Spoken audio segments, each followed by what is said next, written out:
or do we have a spell table on? Yeah, I'm just real quick. So welcome Monday Night Pauper Talk. I'm with JM from Trying Casually Games and Derek, the Rules Committee for Pauper. Yeah. So how are y'all doing? Fine. Good. I'm doing wonderful. Thank you for asking, and thank you for having me on your wonderful Pauper Talk. I appreciate you. So for those of you who don't know, JM runs a channel called Trying Casually. He is actually filling in for Chris. Chris had his first day back at his job, and he's running late. So he's like, start it without me. And I'm like, okay. And then JM hit me up a couple hours ago, and he's like, hey, do you have a guest on? And I was like, I do, but do you want to be a fill-in host? So Yeah, it worked out all around. My wife is getting she was at work, wasn't feeling well, gave away her extra hours, and now is just hanging out with babies. So like There you she's go. pregnant right now, so it's like 1 hour she'll feel good, 1 hour she doesn't feel good. Next, all the time she's hungry. You know what I mean? You just gotta take it where you can get it, you know. Yeah, exactly. and then Derek, you do a lot of spell table guesting. Fair bit, as much as I can do. I mean, it's you know, as somebody who has sway over the format, I just want to kind of get out there and play with as many people as I can who are creating content in the space. So yeah, I try to as much as I can. At least I've got like a list of people. I try to show up at least once a month for everybody, and it's being like maybe 5 or 6 games a month. Yeah. So how long have you been playing Magic? Oh, since like '95. Oh wow, yeah. Yeah. It's Yeah. so that's my favorite question to ask people because like people assume that I've been playing Magic for a very long time, but I've actually Yeah. been playing since around 2018. I played. My uncle was in the sports cards business back in the day, and he would exhibit for. I don't know if you're familiar, Eric, because you're from the Northeast, but he would exhibit at the Big E. Yep. He used to go there every and year. I'm from Boston. Oh, right on. Say, Yeah, my James whole from family's Boston. from Cape Cod. So hell yeah. Yeah. And so he would trade cards, got into Magic. I think my first booster pack I remember was Chronicles. I opened a Fallen Angel. I remember it to this day. And so I've been playing from then on. I dropped out a little bit when I went to college, like when original Ravnica hit, and then until Return to Ravnica is when I was out of the game. And then I got back in and was playing Commander and Pauper Commander ever since. I never knew that about you. We've met each other in person, and we've played a bunch of It's games true. together. It's true. Yeah. Sometimes you find out how much you guys really have in common with a game that you guys have been playing because like sometimes exactly. this game brings people that would never ever meet each other together. Yeah. But yeah, for sure. Let's get into the real topic tonight. Poison Dart Frog. Instant classic. Oh God, yes. Staple maybe. In some, well, I guess it's not a staple if I say that it's a staple in some places, but it's good. It's I mean I pay a lot of attention to the green cards. Non-PDH decks. That's how much I love it. Right. Unlike the hierarchy of mana creatures, it's not like the highest, but it's a good middle of the road card, and it depends on, I don't know, what your deck's trying to do. If you need like the Death Touch, then it's fantastic. If you're just trying to like accelerate past people, then a 2 mana creature is not really where you want to be, but it's got a lot of utility. Oh yeah, I also think it's funny that you can use itself to tap for 1 mana after you've already assigned it as a blocker. That's right. You can activate it using itself. Yeah, it's really good. It does a lot of things. Yeah, I like cards like that. Yeah, and it's got reach. Yeah, reach is really important. Like flyers are things that people ignore a lot of the time. Keywords and Pauper Commander keywords are like insane. Flying, trample, vigilance, all these things are insane. So yeah, I mean, lifelink. Yeah, all that stuff is just really, really important. So like things that incidentally just have reach and can block are really valuable. Like for instance, I think it's gonna go Fangbearer deck. I'm gonna something out for it. Just does have, I can make it have the deck. Yeah, that's fair. Did you see that Finn got a new was it Finn? The Princess Bride. Yes. Yeah. I think I'm just gonna wait and I'm It was just gonna cool. buy the single. Yeah, Yeah, very cool. Yeah. yeah, it's got to the point with these secret layers where there's like maybe one card in pretty much every single secret layer that gets released that I want. And I But know I'm not not enough going to to buy the buy whole the thing. whole. Yeah, Yeah. exactly. Very rarely do I buy the whole thing. Sometimes you'll get one that like the one card you want pays for the whole thing. Sure.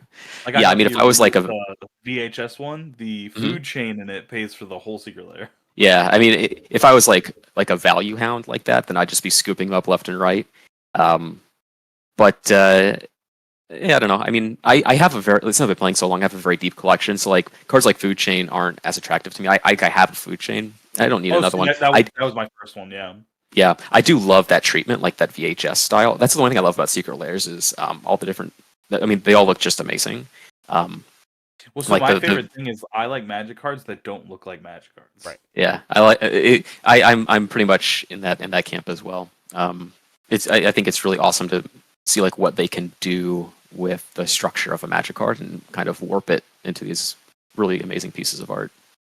Like for instance, I just bought Godo's Secret Lair, crazy one with him riding, Oh yeah, and I mean it's just Go. Everybody knows Godo's 50-cent card, but I spent the extra. it's sweet. I spent the $7 to buy the Secret Lair because it looks so sweet. Like Yeah, it's dope. All that stuff's awesome. I'm a big fan of Secret Layers. I've been pretty vocal about it. Like Secret Layers, Universes Beyond. Just like keep print that stuff into the ground. It's awesome and it's amazing, and I can't get enough of it.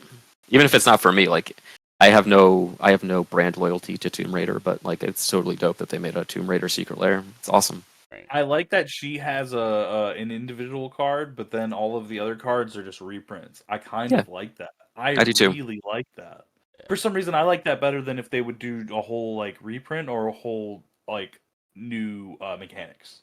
Sure. Yeah, I agree. That's pretty cool.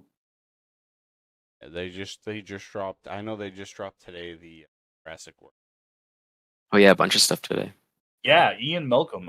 So somebody was saying that somebody has a crush on Ian, because a whole secret layer is there. Yeah. No, I I mean want it's the it's Dino it's one pretty though. dope. That Dino one is pretty hot. The Dino one is awesome. I really like the one that has like distant melody and moments piece, like the gift wrap one, the wrapping paper one. Yeah. I like those cards and I like that art style. So maybe I'll pick that one up. I don't know, but um, yeah, Secret Layers are awesome. Universe Beyond are awesome. Lost What's Captains of up, Ricky Ixalan Dussain in the is chat? also How are you? awesome. Good. Oh yeah. Also, you have 6 viewers right now. Earned every one of them Hell yeah. the hard Yeah. way. What up, Nicodemus? Yeah, shout out to you, bro. Well, it's crazy because like Chris does it all the time. He's like, "How many viewers?" I'm like, "I have the viewer. I don't. I'll sit here and talk, and if people are on there, people not, they're not. I'll just keep looking at my chat until." Well, so when the number fluctuates, I try to like shout out people that weren't there before. Yeah. Yeah. Be like, hey, Understandable. X person. Yeah.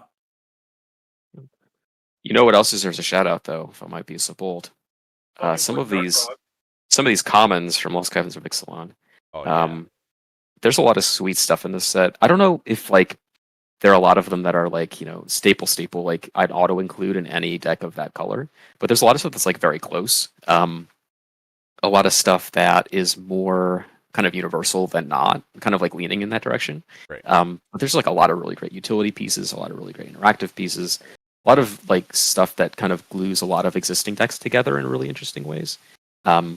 Which is why it's just got really exciting set to have come out here. Especially with the scrying and revealing stuff. Mhm. So again, Yeah, exploring is really good. It's a mechanic that I'm a huge fan of. It's like I spend a lot of time with green cards in Pauper, and explore is a really great mechanic for green. That's kind of underutilized. It's only existed in Ixalan, right? So it's something where it's a really great way that green's just not like drawing a ton of cards, but still gets to see some cards, get some selection. And it's a really great mechanic. A lot of the cards that have it can like pretty easily be downshifted. Like Merfolk Branchwalker from the original Ixalan set, like the 2/1 for 2 that explores when it enters, is like a really good card. It's a solid workhorse creature. Like that's really all it requires to be. And in this set, we get a few of those too. You know, there's just a lot of really great value here. I don't know how you want to go through it. We can just start in Scryfall, just go down the list of colors here and see what's what. Yeah, I mean we can go down. We can start at the plane. Go from there. So let's see. The first one that kind of catches my eye is Deconstruction Hammer. I don't know if you guys have it up in front of you. I know I linked it in the chat, the Discord chat, but Deconstruction Hammer is like the first card that kind of jumps out at me in terms of something that has pretty universal appeal. It's a 1-mana equipment. It gives the creature, it equips for 1 generic. It costs 1 white to cast. Equipped creature gets +1/+1 and 3 tap. Sacrifice the hammer to destroy an artifact or enchantment. Even in decks that aren't devoted to equipment or don't like get additional value from equipment, like Rayav, for example, like this is a really good card. Like we were talking about with keywords, just like boosting your creatures in combat is also like really valuable. Like raw stats and rate are things that are really important. Just like giving it something +1/+1 a lot of the time is going to be enough to make it threatening, and then just having on the back end of being able to like take something out is really great. There's a lot of problematic enchantments in the format right now. Pestilence obviously is a big one. There's a lot of like protective enchantments like Benevolent Blessing or Chamana's Blessing. There's things like all these new pacifisms that are coming out that shut off activated abilities like Petrify in this set, Planar Disruption, Realm Breakers, whatever, from March. Yep. There's a lot of really great targets for a card like this, so it just kind of is good when you don't need to kill something. It's good when it does need to kill something. It really just serves a lot of purposes. It's kind of really good at what it does. So the craziest thing, I bought a lot of, I bought somebody's collection off them for a very cheap price, and found revised Pestilence. Found like 20 something of them. Chris was like, "Really?" Like, I like I said, when I was looking through the collection at a glance, I was like, "Okay, all right, yeah." Yeah. Like, how much do you want? Yeah. Yeah, I want $50. I was like, how about 45? Because it's all the cash I have. Good deal.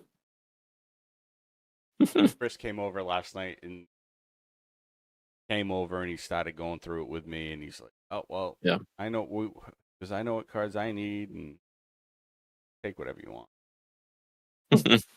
Yeah.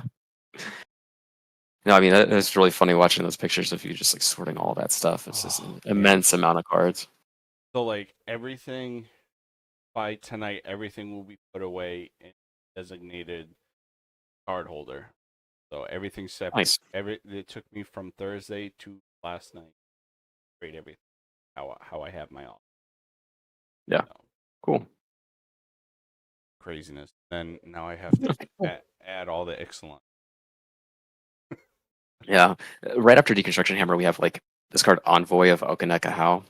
So this is a card that's like, there's not a lot of cards like this that are just like really good like mana outlets. There's a lot that like give creatures +1/+1, but not ones that generate actual like game objects like this. Right.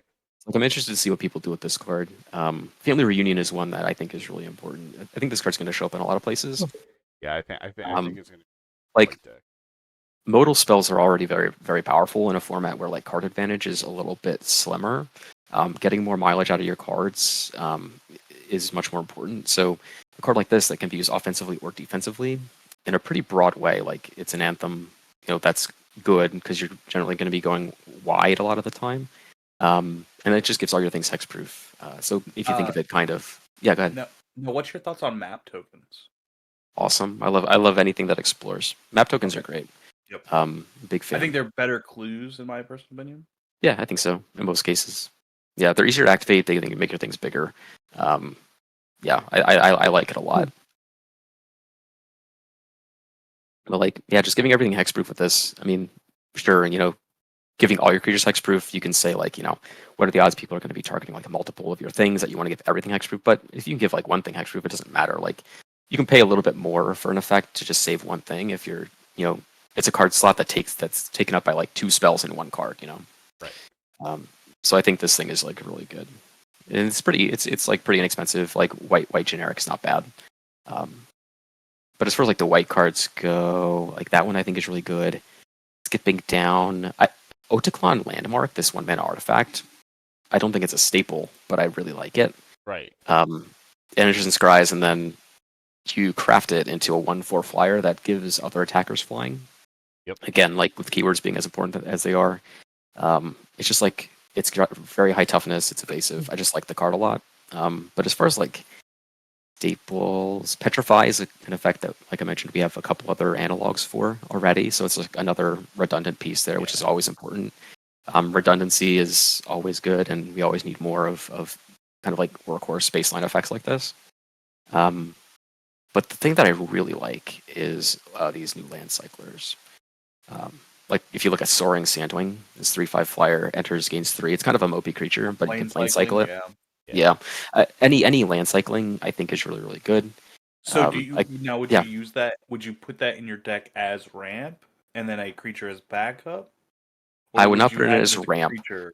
Generally speaking, like the conventional wisdom is like you can put it in place of a land, because it's not ramp. It puts a card into your hand, so it just secures your land drop. Now, what people don't know, or people don't kind of synthesize a lot when it comes to effects like this, is that like in order to ramp, you have to hit your land drops, which this helps you do. You have to make your land drop plus a addition. Right. Like if you are, for example, like if you're playing an Arcane Signet as a ramp piece, but you don't play a land that turn, you just cast Arcane Signet. You pay 2 mana to make your land drop, right? Yeah, exactly. Which kind of sucks. So like these effects are great in conjunction with ramp spells to make sure that you hit your land drops every turn.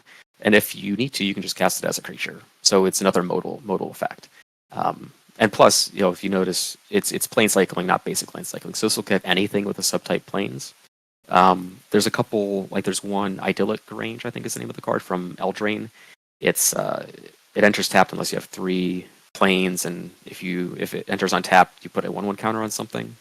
It's a planes land type. So same thing like Mystic Sanctuary, Gingerbread Cabin, all of those cards from Eldraine have land types. So these land cyclers will fetch those up. It's a little bit added utility. But I think like these cards are great and can very easily show up in a lot of different decks. Yeah, Dadbod just said map tokens are also good fodder and bargaining. And he said slingshot, militia, map token. So yeah, I mean, it's going to be interesting if they go forward with map token stuff like that. Yeah, I'd love this. I definitely like to see more. Like I said, I'm a big fan of that mechanic, so the more the merrier, as I always Now, say. do you think this is a plane mechanic, or do you think this is a mechanic going forward? Because remember, like food was a plane specific mechanic, and then they just started adding it to everything. I mean, I don't see why they can't put it in things going forward. I mean, it just depends if they feel like it fits or not. I think that it's pretty generic enough that you can just like adapt it to whatever world you want to put it on, and explore it. Like I said, it's a great mechanic. It needs to be elsewhere. So I certainly hope they move forward with it.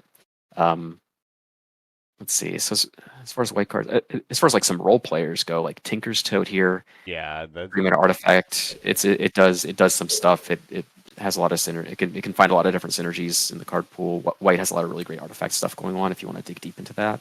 And this is a good card that just creates a lot of game objects. And in a lot of situations, it's like good enough. And then Thousand Boots Infantry is a card that I actually really like. I really like that one. I feel like that one has some combo potential. Sort of. I built a what's the name of the card? It's the 4-mana Boros legendary creature that when it attacks, you can tap 2 untapped creatures or artifacts to discover 3. And like, there's a lot of, the way I built it is a lot of like tapping, untapping mechanics, things like that. It's like, this thing is really useful because it untapped all the time. So you can put like a Viridian Longbow on it, or like Power of Fire. It's a 2-mana aura that lets your thing tap to deal damage.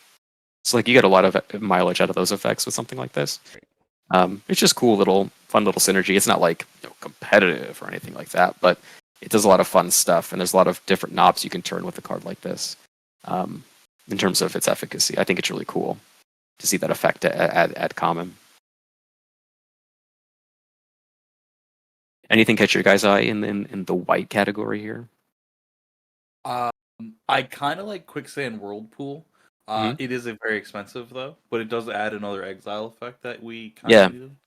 yeah, exiling is really good. In terms of like the effects that like destroy a tapped creature, there's a lot of those out there now. Exile is a little harder to come by, which is it's good that we're getting more of those. I like the fact that like It this could be one, cheaper. It arguably could be yeah, way yeah, cheaper. you can still you can Like still exile 3 and 1, and anything. then cost two Hmm. less or something like that would have been more on par. I feel like, Yeah, I mean, especially with power creep of green and other colors these days, like white deserves cheaper exile effects to deal with the things that other colors are doing now. sure. Yeah, I like this one. The fact that it's still like functional even outside of like the target being tapped. You can still cast it for 6 mana. It's not embarrassing, but And it doesn't have to um, be tapped. You just gotta right. pay 6 for it. Hmm. That's right. Yeah, I like that. I like that too. Just yeah, it gives you more flexibility out of your cards, and that's Yeah. if you just look at these white cards holistically here, that's kind of like a theme, right? It's a lot of modal effects, a lot of things that can be used in different ways, a lot of flexibility in the way these cards are designed. So, Now, would um, you use that like defensively or offensively, personally? I think that this is a great card to give you the option of doing either one of those things. Mhm. Um, like I'd want to exile an untapped creature offensively and exile a tapped creature defensively most of the time. Yes. Um, Okay. But I mean, most of white removal spells are defensive in nature anyway. So it's nice to have like something that is a little better on offense like That's this, even fair. if I it is guess more I play expensive. more aggressively with my Yeah. deck, so I play white more aggressively because Hmm. it's more of a support color in my deck. Yeah.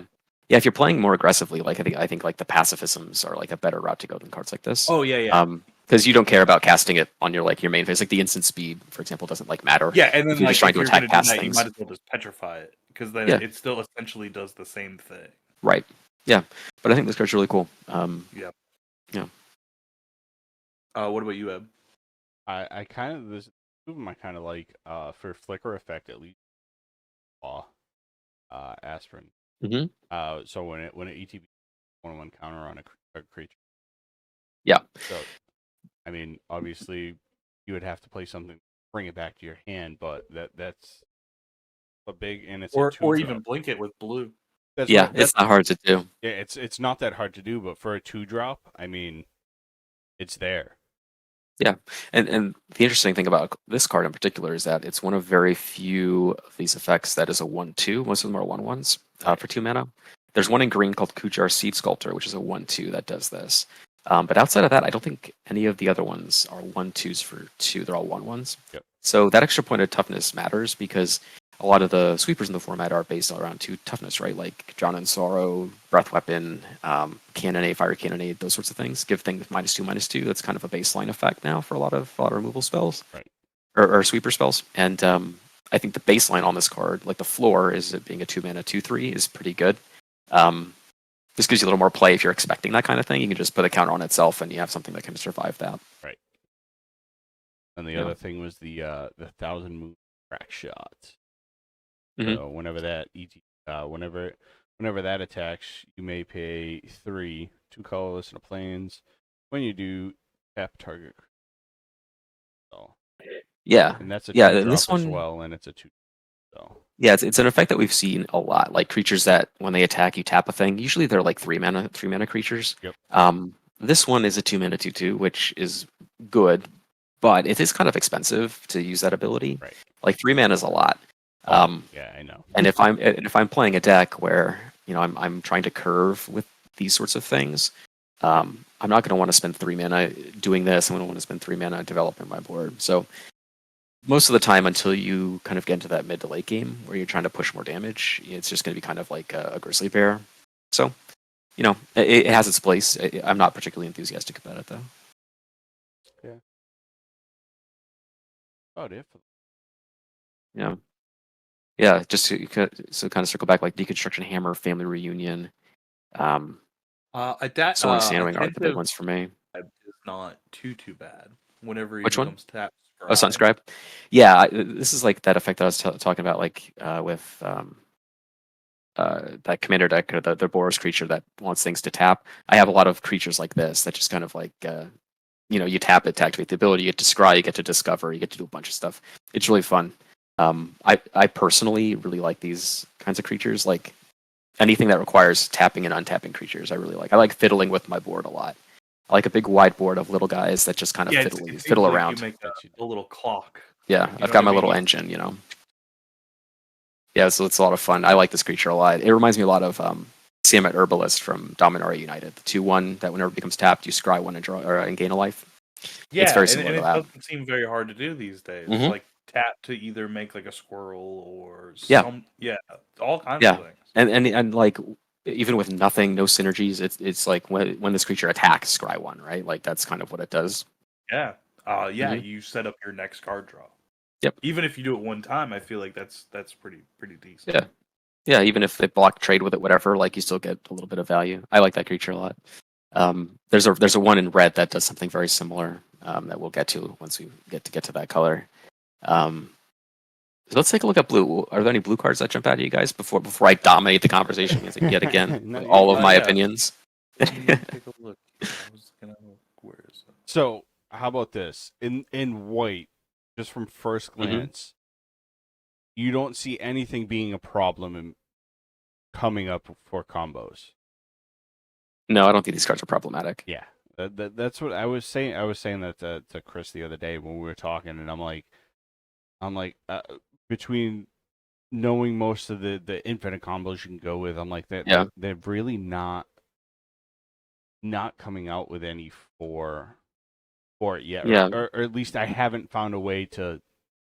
Nothing's out of control. Nothing's off the wall. The only Yeah, thing, like, it's as all far as like kinda- combos go, is this envoy that pay a 5, make a 1/1. Like that's Yeah. it's an outlet, right? And there's tons of ways to generate infinite mana. Slight's like the only creature here, but even something like that, like without a lot of additional setup, it's just something where you're gonna have to survive a trip around the table to attack with all that stuff. Right. Yeah, I'll take the first one on blue though. Yeah, go for it. I think mine would be Sage of Days. Sage of Days. Yeah, Let's so go here. it's a 2 and a blue for a 3/2 human wizard, and when he enters, you basically brainstorm. You're gonna look at the top 3 cards of your library. You're gonna put one card back on top. And the rest in the graveyard. Yeah, so this card's really cool. It's like a brainstorm with surveil, I think is the sort keyword. of. It's this weird. It's kind of an effect that doesn't really have a clean analog. So first thing that strikes me about this card is that it doesn't draw you the card. It sets up the top of your library, which is still good. I think the important part of this card is that it puts 2 cards into your graveyard. Like I said before, when it comes to card advantage, like you really need to kind of expand your horizons in terms of how you're doing that. Like cards that say like divination, for example, is just not going to be good enough, and you're not going to have enough of them in many colors to like really keep cards flowing. So you need to utilize other things, like creatures with ETBs, adventure creatures, things like this. Like utilizing your graveyard as another basically hand. Like you have your hand of cards, and you have your same graveyard. Thing with like the water wind scout. Same Yeah. thing when it enters, you create a map token. Yeah, that's why Explorer is really cool because you can put stuff into your graveyard and develop your resources that way. Like Waterwind Scout, I like a lot because it's an aggressive creature, right? It's a 2/2 flyer. It's an evasive threat that just gets you a map token. So you can use the map to have it explore, make it a 3/3 potentially. Or you just draw land. Either way, you're clearing the top of your library, which is always good. That's why like River Herald Scout is a lot like Ironpaw Initiate or whatever that card's called. Yeah. Also, it has a Ironpaw Aspirant. Yeah, it does. That's a really big yeah. part of that card. Yeah, and like with River Herald Scout, it's kind of a lot like Ironpaw Aspirant. It's a 1/2 that gets a counter, so it's a 2/3 for 2, pretty much. It's just a really good card. These cards are just like very functional. They just do a thing. They don't require a lot of setup. They don't require a lot of synergy to actually function. You just cast them, and then they do what you want them to do, and then it's done. You have a thing, and you did the thing. I really like cards like that. I don't like. I think is a trap is Ancestral Reminiscence. Draw 3. Oh yeah, this draw spell. 4. Yeah, if I'm paying 4 mana, I want to keep all those cards. Yeah, I think that's kind of a trap. Yeah, the thing about a card like this, so there is one I think at instant speed called Reign of Revelation, which is good in some decks because it's instant speed, I believe. Yeah, it is. It's 4 mana, draw 3, discard 1, but it's an instant. It's in Modern Horizons. At an instant, it's kind of worth it because you're exactly. holding that mana. It looks scary. Yeah, I don't like this one as much. Like drawing 3 cards for 4 mana is good. There's not a lot of ways to do that at common. But I want to keep them all, and there's better things you can be doing, I think, at 4 mana in terms of like drawing cards. Well, So also I think this is four like an mana, attractive I'd card. rather cast two Yeah, drops. sure. Yeah, I think this is an attractive card, but one that I don't think is as good as it looks. You know. Yeah, absolutely. Yeah, but I mean, as far as like the stuff that I really like here, the first one that I really like is Inverted Iceberg. Yep. The 2 mana artifact. When it enters the battlefield, you mill a card and draw a card. So it's a blue and a generic. So it just kind of look at the top. You mill a card, then you draw. So you're just kind of feeding your graveyard, feeding your hand. It replaces itself fine. It's just like a simple effect. But then you can pay 6 to craft it with any other artifact and make it a 6/6, just like a giant beater. Whenever it attacks, you can tap or untap artifact or creature, which is like another really. So basically, like the floor on this card, you cast it for 2, you mill, you draw, it sits around, and you turn it into a 6/6 that basically is just like vigilance. If you're not untapping or tapping anything else, it can just untap itself when it attacks. Right.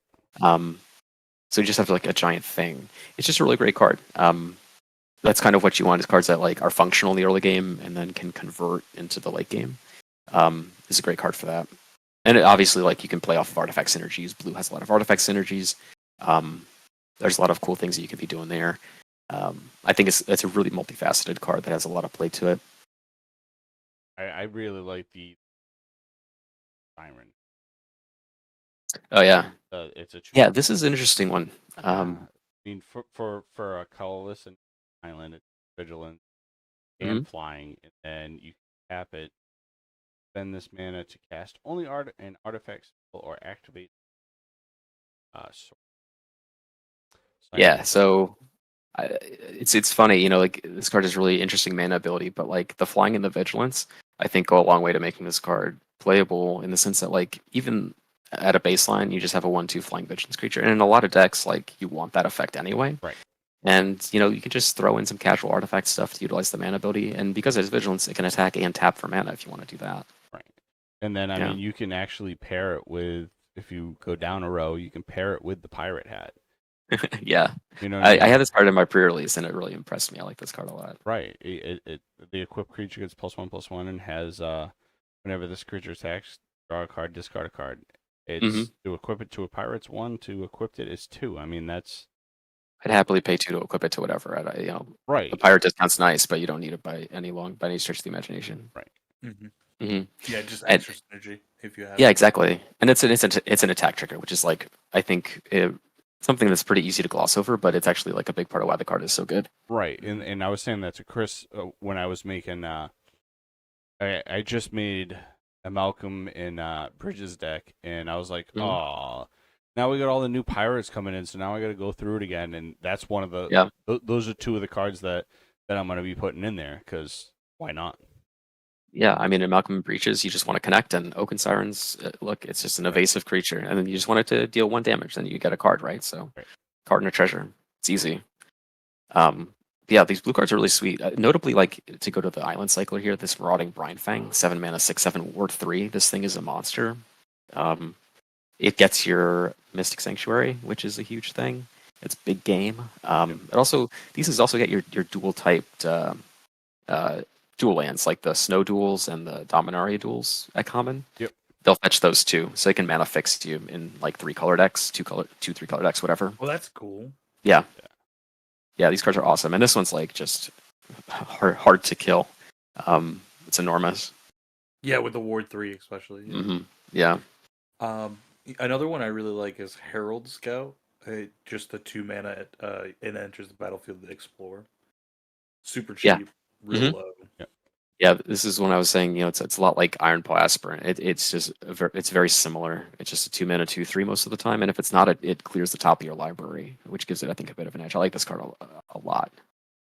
Yeah, Explore is just great.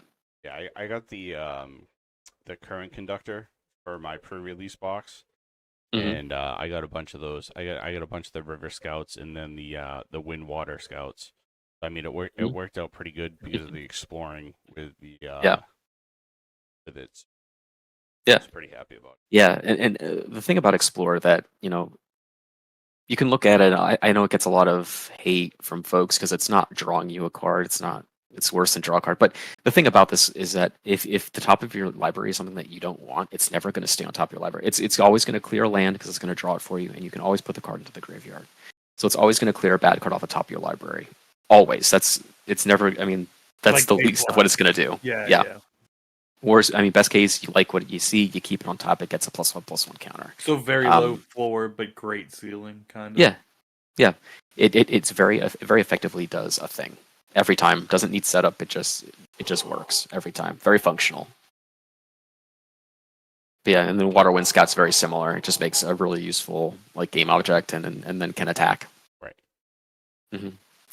Yeah, that's the thing. Like, and it's a great flicker target. With flicker decks, I've noticed a lot of people. I've played a ton of flicker decks in Commander, and EDH, and also in Pauper Commander, although less so. But people fall into a trap a lot of the time of focusing on grinding value more than like ending the game, which is fine. But I mean, the game's going to go on for 3 hours, while you're just like flickering your Spirited Companion and draw a card every turn or whatever. Like, you need things that can attack. Enchantment build. You know what I mean? They just kind of get in this thing where they're drawing a ass load of cards but can't really finish it. Yeah, like it's a 1/1 on the ground that can't attack, right? Spirited Companion just isn't functional on the battlefield, except as a blocker sometimes. But like with Waterwind Scout, like you're getting a map token, which is useful and good, and you have a creature that can attack. So you can attack with it, flicker it, get another map token, and then keep attacking with it next turn. Like cards like this are perfect for flicker strategies, in my opinion. Like I think it's tough unless you're playing like a dedicated like combo flicker or whatever. Like if you're not playing combo, then like this is a card that you should really consider like as a template of what you want if you're trying to attack people to death. The other crazy one that I think people are really gonna use is the shipwreck sanctuary. It's a colorless in an island.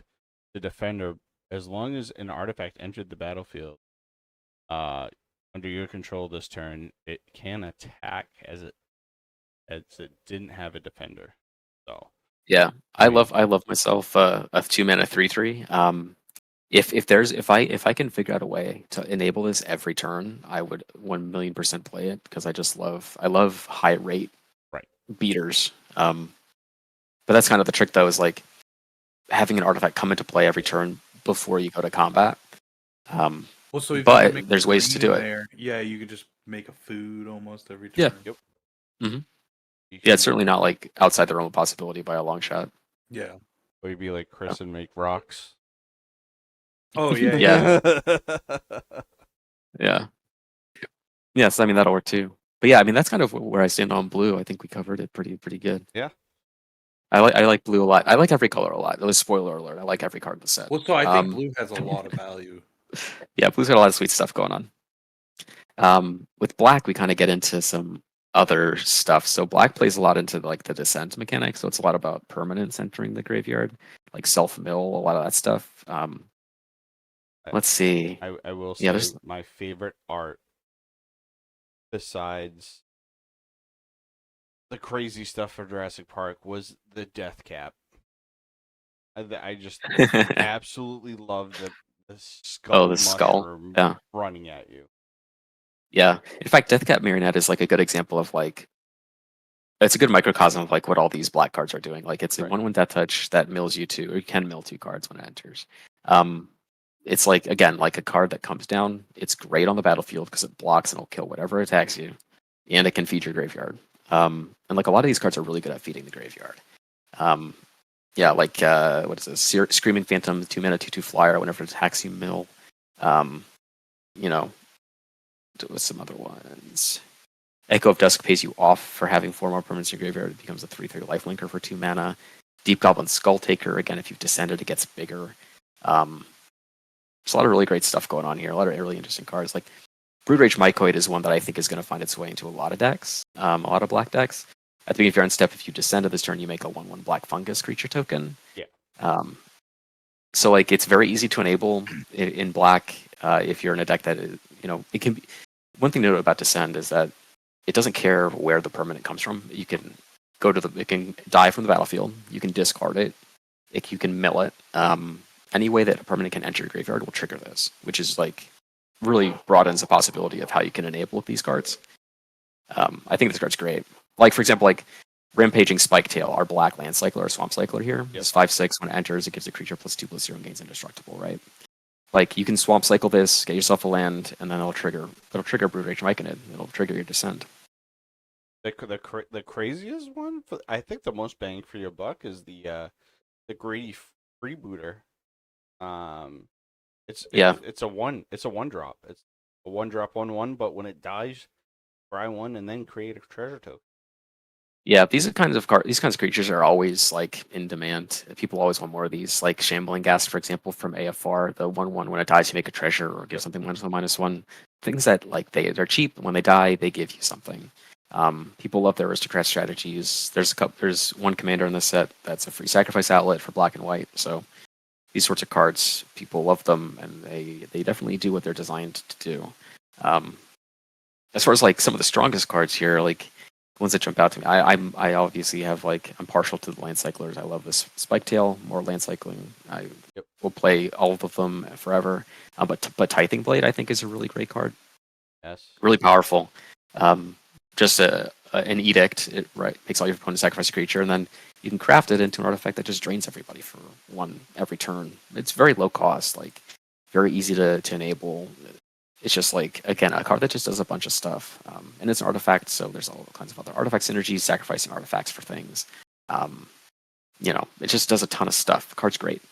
Same thing with Mephitic Draft here, the 1 mana, 1 black, 1 generic. When it enters or is put in the graveyard, you draw a card, lose a life. Ichor Wellspring, Mycosynth Wellspring, Jeweled Statue, all these artifacts, when they enter and leave, they give you something. It's just one more of those. And those are also cards that are very, very good in decks that are built to utilize them. Those decks are often not black decks, but no. I mean, this set gives us a lot of really cool ways to color and count. Yeah, now things like Deadly Dispute. I think you can sacrifice artifacts to Deadly Dispute.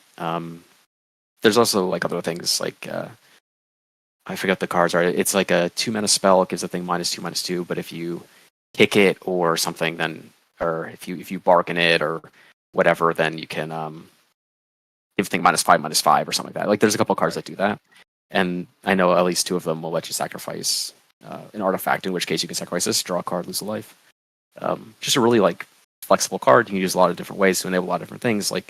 Fanatical Offering in this set is a great example of a card that goes well with that, right? It's initial cost, you sacrifice an artifact or a creature, and then you draw 2 and make a map. So it's kind of like Deadly Dispute. You don't get a treasure, you get a map instead, which is just as good in my opinion a lot of the time. Yeah, I know for a fact that black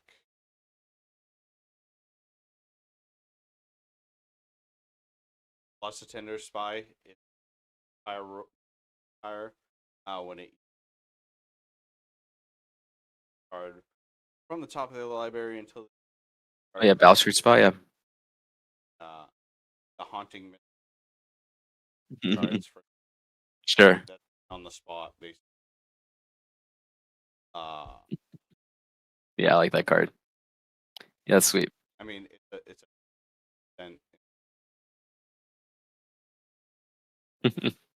Yeah, there's a lot of really great stuff that you can do, and that's just a great example of how you can utilize these cards. See, join the Dead is a great rule spell. It gives you something -5/-5 for 3 mana, or -10/-10 if you got to kill something extra huge. But yeah, black really cares about just putting stuff in the graveyard, which is what black cards historically want to do. So this is a suite of cards that is very good at kind of fleshing out what we already have and just add a little bit more depth into something that we've already been doing, which is a great place to be. Right. Yeah. But yeah, I mean, Tithing Blade's probably Tithing Blade. It's probably and Fanatical Offering are probably the 2 best black cards at common, in my opinion. In terms of just raw power level. But there's a lot of stuff here that a lot of role players.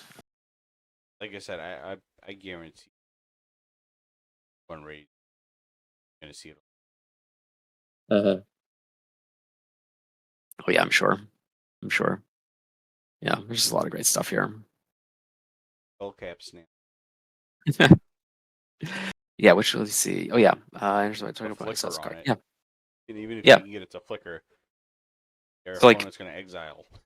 basically. Yeah, and this is a card where you kind of have to consider the trade-off, right? Like, there's a lot of effects like this at common where it's a 2 mana 1/1, it enters and makes everybody discard a card, right? So you get three cards for your one. This one only hits a target opponent, so you only get to target one person, but they have to exile a card from their hand, which is way better. In Pauper, there's a lot of ways because like you need to find your card advantage in a lot of different ways. People utilize their graveyards a lot, and when you make them discard cards or mill cards, you're oftentimes not doing a whole lot because they have ways to either utilize that card out of the graveyard, or just otherwise get it back, manipulate it in some way, shape, or form. Like you're not really doing a ton of damage.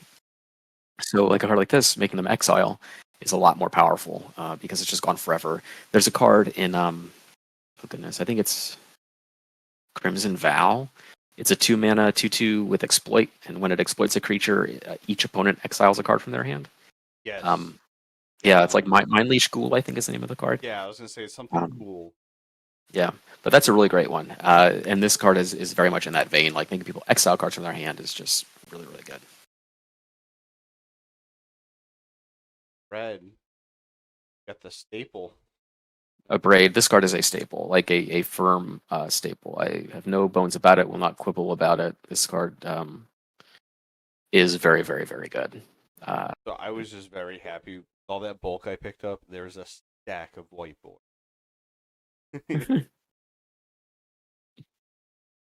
Yeah, a Braid is just like absolutely insane. Kills an artifact, kills a creature. It's modal removal, and it's like a good rate too. You're not like a lot of times the modal spells you pay a premium to be able to have access to two different effects, but this one is very much just like very underrate or very undercosted for like what it's allowing you to do. This card is really, really good. It shows up in any serious red deck. It's going to be hard to justify not playing this card in a competitive setting. If you're playing a casual deck, fuck staples, cut them all, don't play any of them. But if you're playing a competitive deck, you should play a Braid in most cases. Right. Yeah. Ancestor's Aid. So this one is interesting because like it seems like every set now we get a card that's specifically for Zada Hedron Grinder. For those of you who aren't aware, Zada is a creature. 3/4. Whenever you target her with a spell, you copy that spell for every other creature you control. So in the case of this card, what happens is all your creatures will get +2/+2 in first strike, and you'll make a treasure token for each creature on your battlefield because it'll create a treasure token for each creature you have. So you make a ton of mana. Like these cards are really sweet. In Eldraine, we had one called Witch's Mark, I believe was the name of the card. It's a 2 mana spell. This is like the most busted Zada card I've ever seen. Yeah. When you cast it, you discard a card and draw 2 cards, and you put a Wicked Roll token on a creature. So you have to have a target. So Zada is the target of the Wicked Roll token. So what you do is you cast it, you discard your card, you draw 2. Zada gets the thing, but you also copy it for all your creatures. And since you've already cast it, you don't have to discard the card every time. You just draw 2 cards for each creature you control, and everything gets a Wicked Roll token. It's absolutely insane. I've never seen it go off, but it's kind of on my bucket list. I want to see it because it's like it's just I can't picture a card that's like better for Zada than that. But Ancestor's Aid, long story short, is like the kind of card that we've been getting where like it's just like a buff or a combat trick that like gives you a little bit of a resource, and like in Zada, those cards are cracked completely. Going forward a page, I think Hutfoot Gnome, I think has potential to be broken. So 3 for a 3/1 haste, but you can tap it to give another creature haste. Mm-hmm. So Yeah, haste. He doesn't haste is really a good. lot himself, but he is an enabler. Yeah. So this card is actually interesting. A lot of time we see this effect on like a 1/3 instead of a 3/1. It'll be like a 1/3 haste, tap, give a thing haste. Giving something haste is obviously very, very powerful. But I think the fact that this is a 3/1 just lets you get aggressive with it a little bit more. It's not something that just has to like sit around and do nothing until you give something haste. If you don't have to give anything haste, then it just attacks for 3 and trades.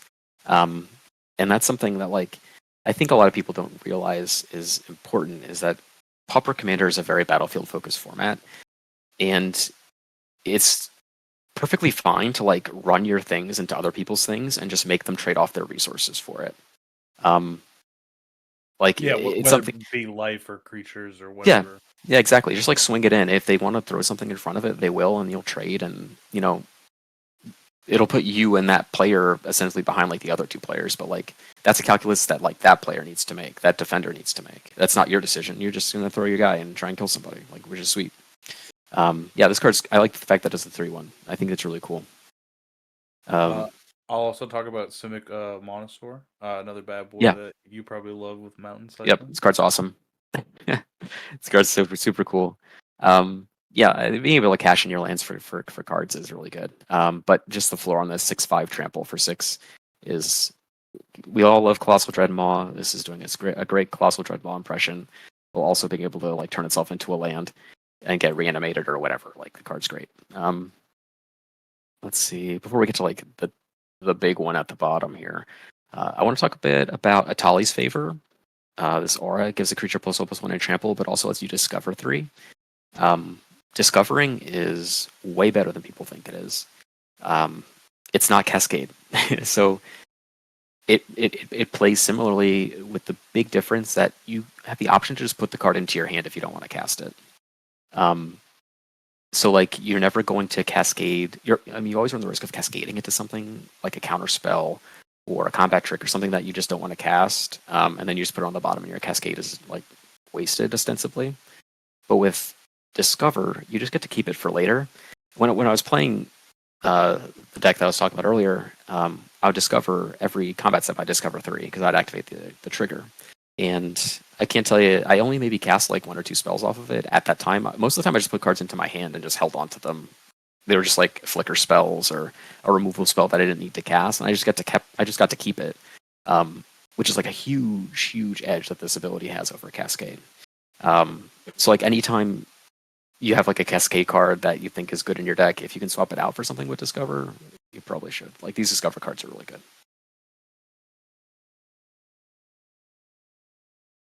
Let's see. Panicked Altasaur. What about you, Eb? Is there anything that's Yeah. sticking out to you?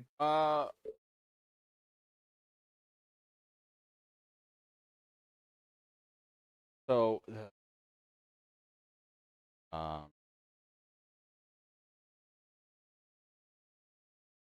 obviously, we all know I like pirates. Pirates decks here and there. Yeah. But the other thing I was looking at was for Fury, the Master of Revenue, for tokens, especially the treasure tokens.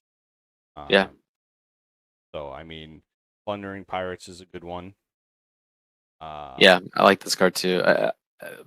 The fact that it's 3 power, I really like. Yeah, We've seen this like Plundering Barbarian was like a 2-mana 2/2 that gave you a treasure or destroyed an artifact, but I think a 3/2 that makes a treasure is pretty good. Yeah, and then I was also looking at the Goblin Tomb Raider. As long as you control an artifact, it has haste and it's a 2. That's good. Yeah.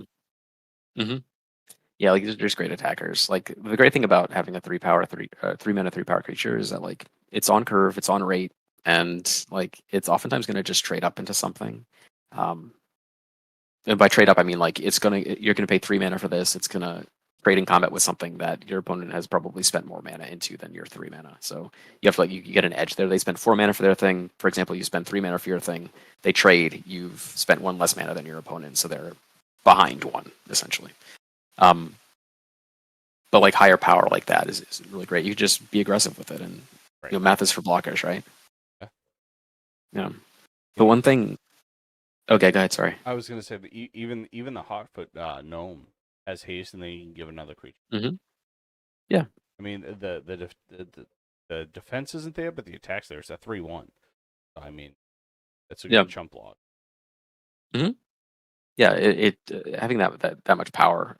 3 mana, a 3 mana creature with 3 power is like a good place to be, in my opinion. Yeah, Goblin Tomb Raider. If you control an artifact, that dude also has haste. He's a 2/2 with haste at that point for 1. Yeah. Yeah, right next door. There's 2 more cards I think in red that I feel pretty strongly about. Sunshot Militia here is probably like the strongest red common in the set, as far as I'm concerned, for Pauper Commander. It's a 2 mana 1/3. You can tap 2 untapped artifacts and/or creatures to deal damage to each opponent. This is a great way to utilize all of your utility creatures that you're not attacking with. It's a great way to utilize a bunch of tokens. Great way to utilize a bunch of artifacts that you're not using for anything else. it's a really great way to utilize your resources and make sure that you're just not like wasting them. Um, it's so good, and you have to activate it as a sorcery. So like if you're tapping your creatures to do this, they won't be able to block, which is a very real cost. But being able to just like chip in for damage is really really good. There's a black card in one of the Innistrad sets called Siege Zombie, which is very similar. It's a 2/2 for 2, a black creature that tap 3 untapped creatures. Each opponent loses a life, which is very similar to this, which is another card that I like quite a bit. This one has 1 additional point of toughness, which is valuable if you kind of go back to what we were saying about the sweepers in this format. A lot of them are centered around 2 damage, so this survives a lot of them. It's a little more difficult to kill. It blocks better. And it's red, which is a big part of it. Like, Third Path Iconoclast is kind of the place where people have been placing this card a lot. We're talking about it. If you're not familiar, it's a 2-mana 2/1 from Brothers War, a blue-red card. Whenever you cast a non-creature spell, you make a 1/1 artifact creature token. And so you just cast your spells, make your tokens, and this is a great way to use them because they're not attacking a lot of the time. They're just 1/1s. So this is a great way to just like ensure that you're using them to do damage. This card's really great.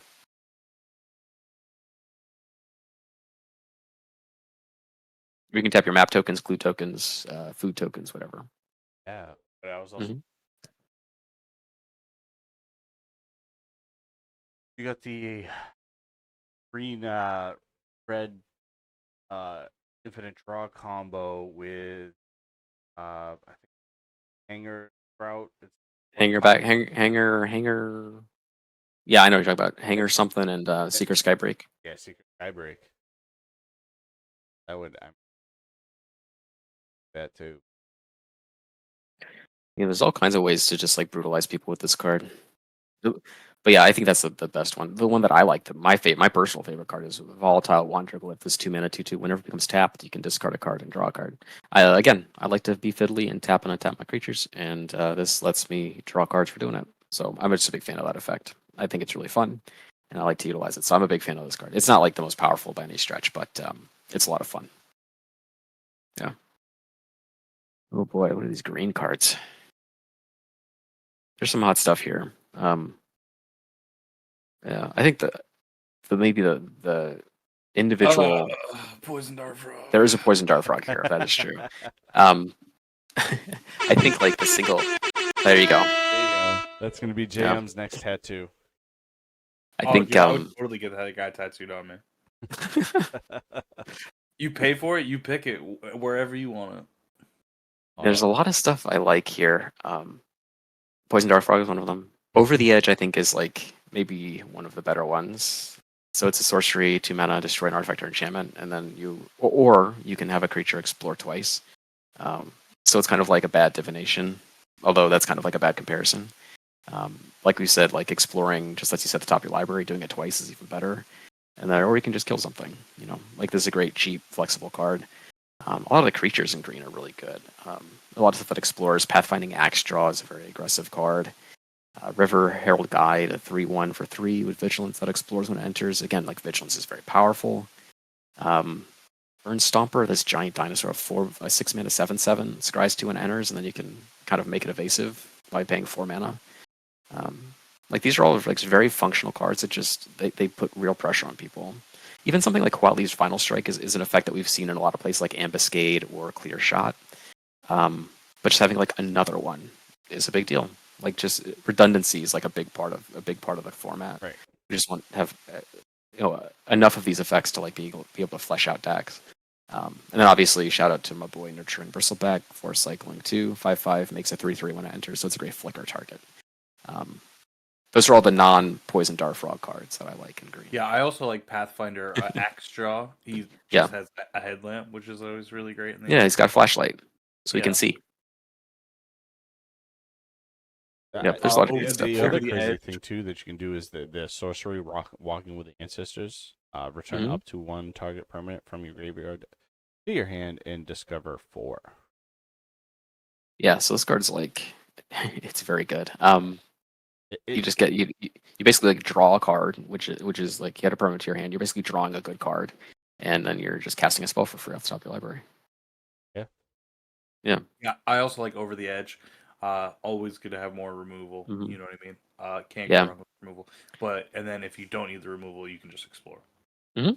Exactly, and all these cards, Axedraw, River Herald Guide, they explore when they enter, so you can flicker them and do that over and over again. This card, Seeker of Sunlight, I think is really cool. It's a 1 mana 1/1. You can pay 3 mana to explore just as many times as you want. It's another outlet. Yep, Um, and you don't need haste because it's not a tap effect. yep, it's something that digs until you find something that you want, and then you leave it on top. So it's really cool. It's Yeah, a good great way. good late game. Use Yeah, your green mana. decks generate a ton of mana, and one of the big bottlenecks has been outside of just like casting giant creatures. What's a good way to utilize all that mana? And cards like this are really great for that. And not much to say. The green cards are like pretty straightforward. A lot more so than the other colors. Just like very functional cards. Malamet Veteran 5/4 Trampler for 5 is like a great stat line. And then if it attacks you, if you've descended 4, you get to put a 1/1 counter on something. Like that seems really good too. It requires a bit of setup, but like it's a big chunker. It's not that hard to get there. Hmm. Yeah, green plays a lot like plays very well with the black cards in this set because like Explore, for example, can trigger Descend. In the presence of ages, as this card reveal the top 4 of your library, you get a creature and/or a land, and the rest go into your graveyard, so you can descend there. A lot of ways to get permanents into your graveyard. Usually, make sure that you have like enough permanents into your deck that you can reliably get to 4.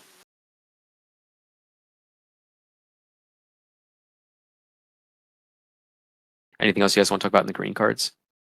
No, I'm good on the green. Yeah, I'm Cool. good. Yeah, I think it's a good. I think it's all these cards are very solid. All right, let's see what we got in artifacts here. Some good stuff.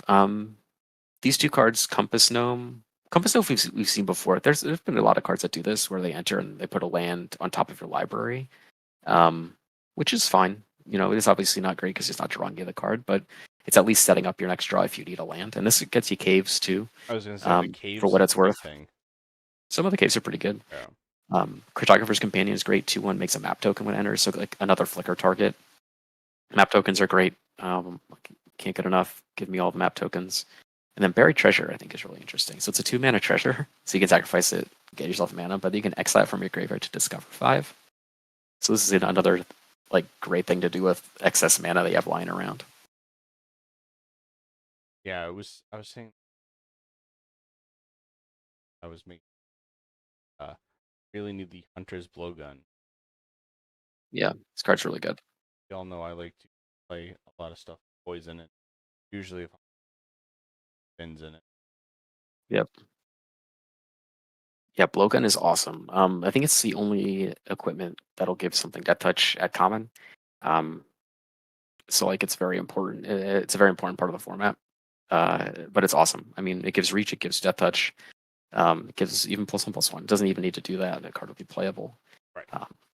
But it's great. And you know, Runaway Boulder is just like a giant thing that you cast and deal 6 to something. Again, like if you can flicker it, hell yeah, go for it. Yeah, these artifacts are like there's not many of them, but like they're pretty sweet. Right. Yeah. Yeah, but let's talk about these caves. So there's these 2 that like just are like normal, right? Captivating Cave is like Cave of Temptation. We already have this card, except it's not a subtype cave. It was in Modern Horizons, I think, but it does the same thing. It's taps for a colorless. You can filter it, and you can also pay 4 and sacrifice to put 2 counters on something. And the Promising Vein is just like with Shire Terrace from Lord of the Rings, right? You sacrifice it, get yourself a land. Except this one's a cave. But then there's these hidden cards, these hidden caves. Um, have you guys had a chance to play with these at all? No, I have not. I had some experiences with them at the pre-release, and they felt really, really cool. Like it's a lot like if you think back to like Phyrexia Albi one, you had the spheres, the common spheres, like the lands that enter tapped, and you can sacrifice them to draw a card. Yep. I like those cards a lot, and these cards are very much in line with those, except like they have a much bigger effect. Like I really love ways to use my mana and my lands when like I don't have much else to do. Like if I have no cards in my hand and I just have all this mana and not much else to do, like I can just cash this land in for just like a card. That Right. seems fine. Otherwise it's just tapping for a single color. But in most monocolor, like casual monocolor decks, I think these cards are like pretty easy shoe-ins. Right. Yeah, I mean it was just like the ones in all we won. sacrifice it and scry or sacrifice and draw. Yeah, just ways to use your mana, ways to use your lands, ways to use anything. Like you just need more ways to utilize your resources. I think it really enriches the game and the format. I think these cards are great. Discovering is so much fun. So I mean, I put Discover on anything and I'll play it.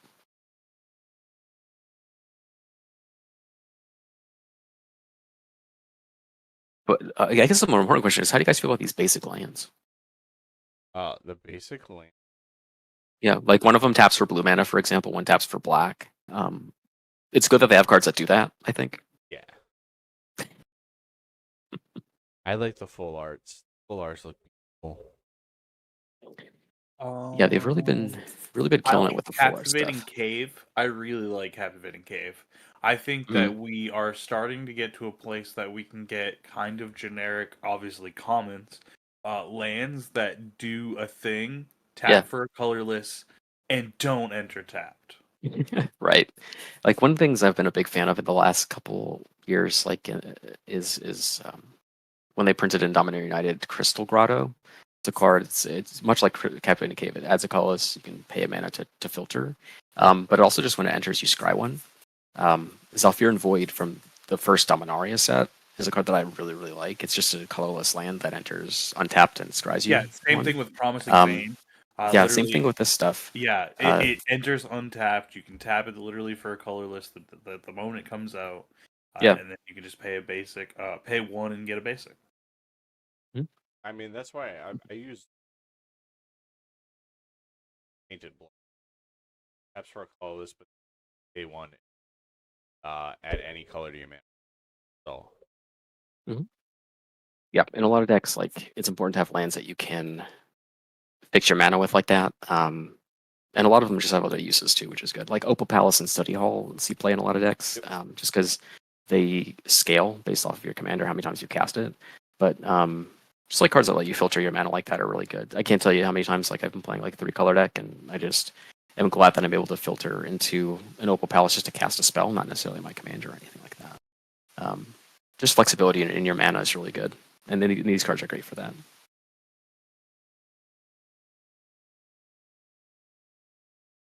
So I think that begs the question: what are y'all's favorite common in the set? I think you guys know mine. Yeah, we I need to hear it. I think it's the OPest of all. I think it's the Poison Dart Frog. Okay. Well, thank you guys in chat. What about you, Eric? As weird as it sounds, I really think is the last card we were talking about it captivating. Just Nice. because it can do, like I said, I use pauper deck. Have my painted bluff. Now it's painted bluff with an extra add-on. Right. It's painted bluff with I can pay 4 and sacrifice it and put 2/2 counters. Put 2/1/1 counters on. Yeah.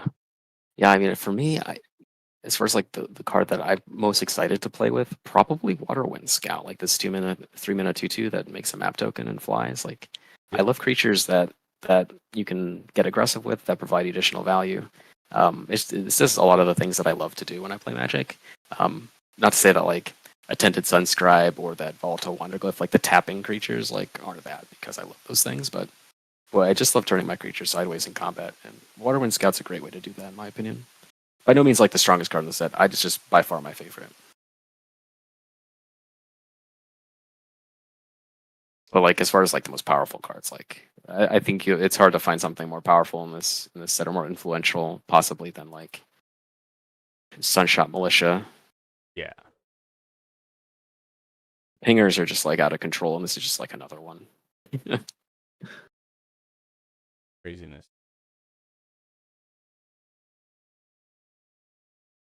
Yeah. Yeah, but I'm excited to see, sets hasn't been out that long and people are still brewing with it, so Right. it'll be fun to see where things land. And that was the thing Chris and I were talking about. He's like, "How come you haven't made any of the new commanders?" I'm like, "Because I'm still thinking about how I want to make the decks, dude. I'm not you that can just be like, it might work, it might not." To be fair, he also his brain is like trained to do it. Oh, yeah. Yeah. Like he was looking at the review. So I made another CDH deck, and he's like, "When are you Mhm. gonna start making PDH decks?" I'm like, "I just haven't found a commander that I wanted to make." Like Yeah, simple as that. I said, the only reason why I made another CDH deck because River Song, and I just thought Oh, it would that's be fair. hilarious to draw from the bottom of my deck. Yeah, absolutely. Yeah, I mean, once you find something that speaks to you that you really want to like push, then sure. Right. Yeah. No, but this set's great, and you know, I think there's a lot to work with here. I think this set's gonna be pretty influential in the long term. Yeah, There's a lot of great stuff I going on. think we're gonna get a lot of staples. Yeah, just people need to play with it and see what works, what doesn't. But there's a lot of depth.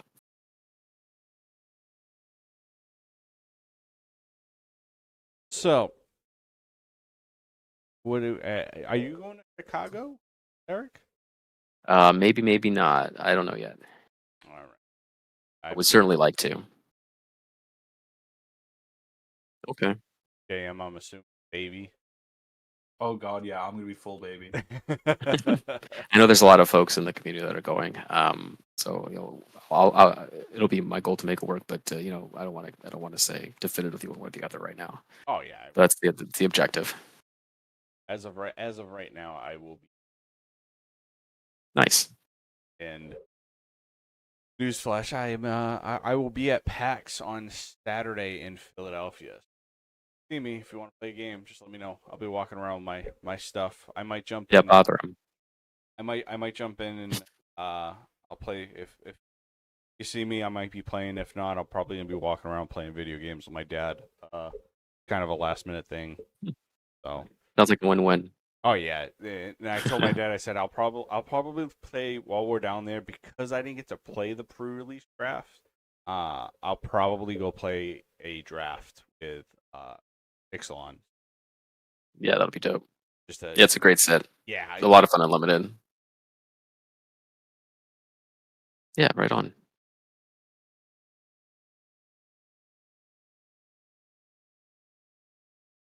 anything getting banned in the foreseeable future for next year? Not if I have anything to say about it. Everything's fine. There's no problems. I was gonna say I really don't think there's anything crazy. No, I mean, there's things that people might dislike playing against, but I don't think there's anything like wholly problematic for the format right now. Nothing. There hasn't been anything for a while, and I don't think this introduces anything or changes anything. Right. Yeah. Yeah, it'll take a pretty cataclysmically strong card to make us want to consider banning something. Right. Yeah. Like Yeah. Poison Dart Frog.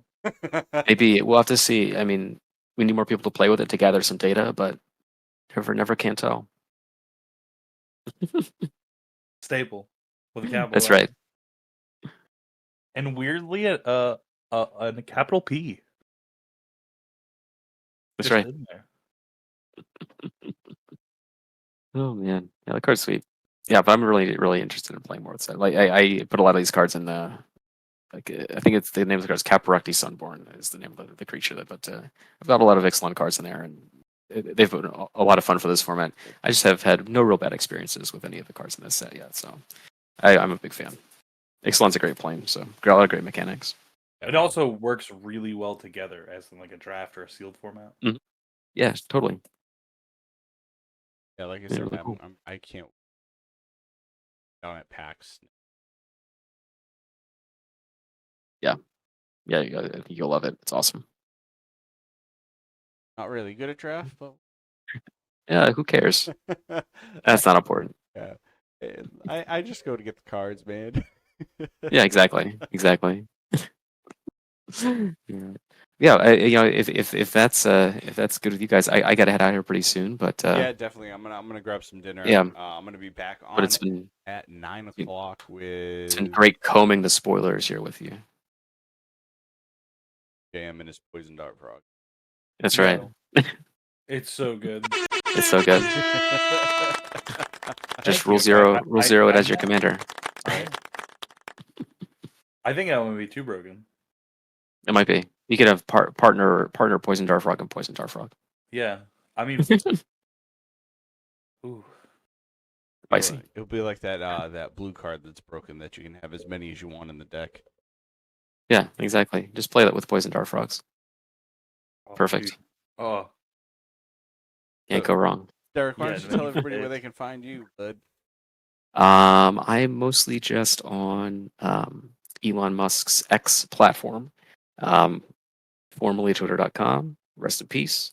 And at Derek Dear Reader.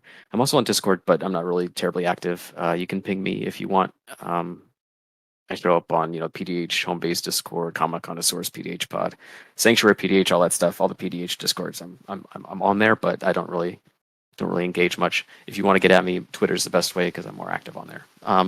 Yeah, that's pretty much it. I mostly just guest on a lot of my favorite streamers, content creators out there, like my friend Eric here. So that's where you can catch me around. So everybody's list will be Sam one. Yeah. Find you. You're beautiful. Yeah, I'm JM from Trying Casually Games. We try to give you a local game store feel you've come to know and love. I just posted my links in chat. You can check us out there. So you can check us out tomorrow for another batch of adventures. So primarily we play casual commander. We focus on having a good time, and the game is kind of in the background. Um, you know what I mean? We have a lot of chaos points. They can wheel us, give us treasure, card draw, all kinds of stuff. If that's something more you're interested in, very similar to Ebb Shines, like pick your perfect hand, or his fun games that he likes to do. Very similar to that, but kind of always or in spur of the moment. It seems to be a usually people either do nothing or they're doing everything. They're like wheeling us. We get treasure. They start a plane chase game. All kinds of stuff. Yeah. But yeah, if you like I that, want to check us jump in out. for a plane chase so bad.